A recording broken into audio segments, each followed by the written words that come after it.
All right, everybody, so welcome to the channel. Many of you have probably been seeing photos, shorts, excuse me, of my lovely 701 and the issues I had this last weekend at the Palmetto Adventure Rally. Kind of sucks, I had to leave, well, I didn't have to leave early, but we did bow out a little early to bring the bikes back, and my buddy had to get ready for another trip that he's going on this next weekend. So we did bail out, missed a lot of fun. Everyone check that one out. It's down in South Carolina. Hopefully we'll be back next year and won't have the same issues as we did this year. So I'm going to record and document this whole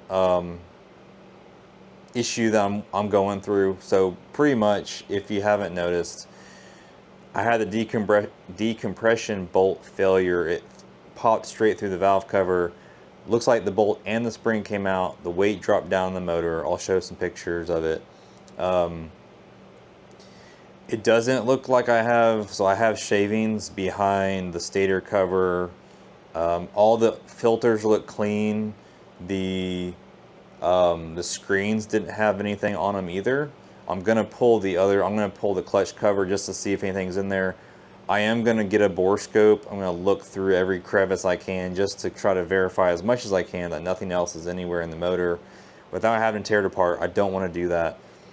I am gonna have to order the complete camshaft assembly. I cannot get just the parts I need. There is a repair kit that you can get, but I don't think it's gonna give me the fix I need. It's still going to be that old camshaft, but I think what they did is they changed the screw size from M4 to M5. I want the newest, so I don't have to deal with this again. And if I sell this bike, which I was about to sell this bike anyways, I want to make sure that whoever buys the bike is getting a good bike. I do not want to sell a bike and unload this bike on someone for them to have issues down the road. So I want to make sure it's done with good parts. So we're going to do the complete camshaft. I'm going to order it from overseas from a guy in the UK. He does performance camshafts, but he will sell me the complete camshaft with the decompression system installed, which is the updated version. I'll show you all that information, where I'm getting everything from. They're not back ordered from KTM dealers, but a little bit more of a wait time. He can ship one out ASAP, so I'm going to do that. I'm going to go ahead and put in an updated cam or chain tensioner. So we're going to do that. There is a new part number for that. Supposedly it's quieter. I don't know if it's really that different, but we're just going to go ahead and install one of those since we got to take it out anyways. We're going to obviously clean everything out, get as much of the shavings out as we can. I'm pretty confident that it's isolated to the left side of the motor. I cut it off quick enough to where I think we're good. I'll do a couple oil changes to make sure everything's cleaned out of the motor. And then when I take the cam out, I'm going to look around, make sure there's no issues that I can see visually. I called 2 dealers. Both of them, I won't say names. The first one, I could tell, we don't bring it in. We'll diagnose it, we'll look at it. I already know what's wrong with it, but I don't want it to sit at a dealer, rack up a ton of bills. So I'm gonna be able to do this after looking at the parts. I can do this probably for about $650 once I do multiple oil changes, complete camshaft, the tensioner. I may replace a couple other things. Gasket, I'm going to put a new gasket on the ignition cover. I was looking at, okay, like, what do I do? Do I strip the bike down? Do I sell it? Do I get another one? This bike is set up like exactly how I want it. I wouldn't change a thing. Well, I take that back. It's a tall bike. After I did the suspension work, this bike was already taller than the new ones because it's the older model. It was a little bit bigger suspension already, so it's tall. And even for me, I'm 6'1". It's a tall bike. I kind of wish it was a little bit lower. Otherwise, everything else, I love it. To me, this is my unicorn bike. Very tempted if I do strip this bike down, because I'll never get the money back out of it with all the upgrades.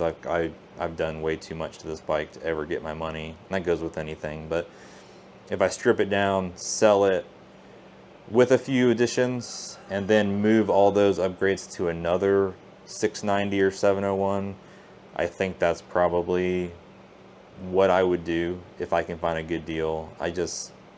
Again, typically I go through bikes every year. So this bike is actually the bike I've had the longest with the most miles. So I've never had a bike with 10,000 miles on it.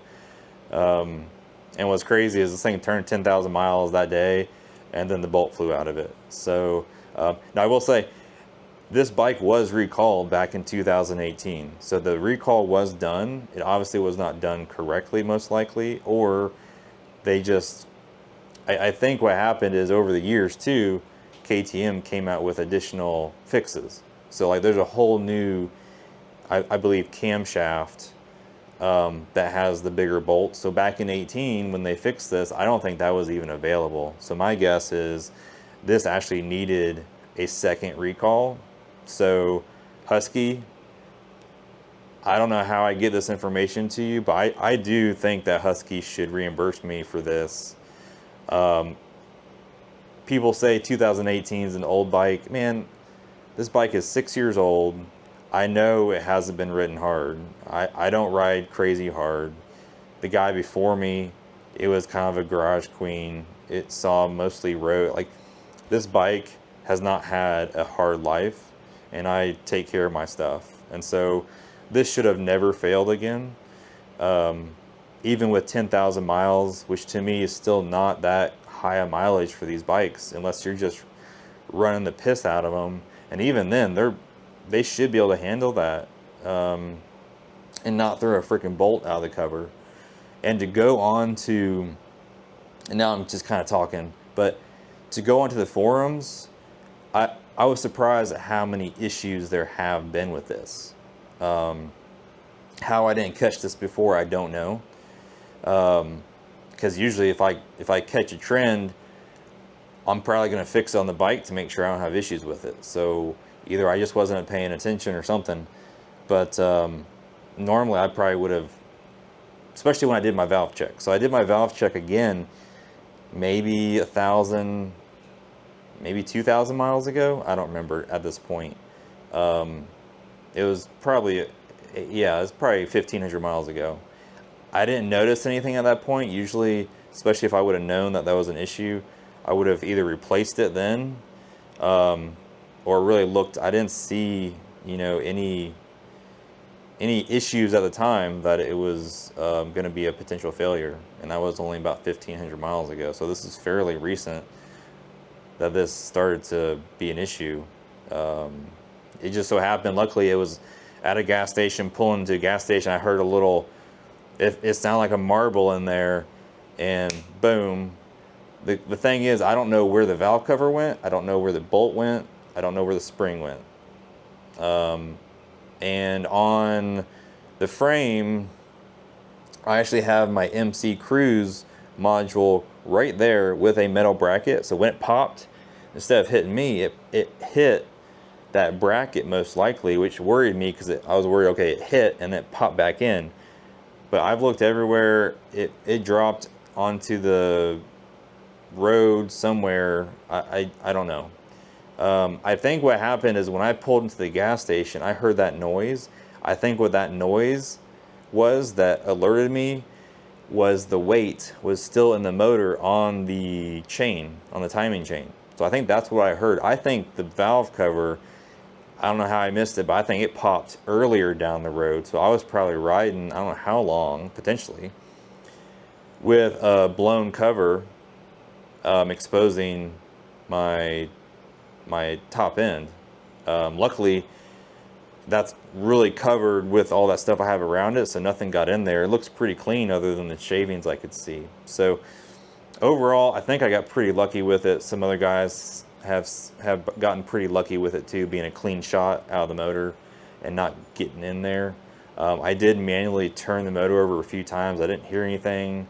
I've got all the shavings out, and so now we're just going to start replacing parts. put it back together, and then crank it up and hope that we don't hear anything else, and hope that the shavings are good, that they're gone, and that this bike can still, even if I keep the bike, I'll be quite honest, it's going to be, I'm going to put some miles back on this thing to really feel confident in this. Like, we're going to Wyoming this summer. I don't know that I want to take the bike to Wyoming at this point, because if this would have happened out there, I would just had to leave the bike, jump on a buddy's bike 2-up and ride out, because out there you're in the middle of nowhere potentially. So I got very fortunate that happened where it did, and I'm sure some of you may or may not have been that fortunate. So anyways, stay tuned, subscribe to the channel, watch my, you know, unfortunately it happened.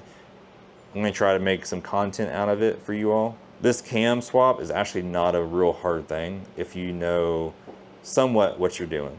You know, you definitely don't want to do this and then mess up your timing and different things. Like, you got to at least have that knowledge base of how to put it back together and make sure you don't mess any of that up. And if you do, well, you got to deal with the consequences. So let's hope we don't have any. So we're gonna do it. We're gonna film it. Stick around.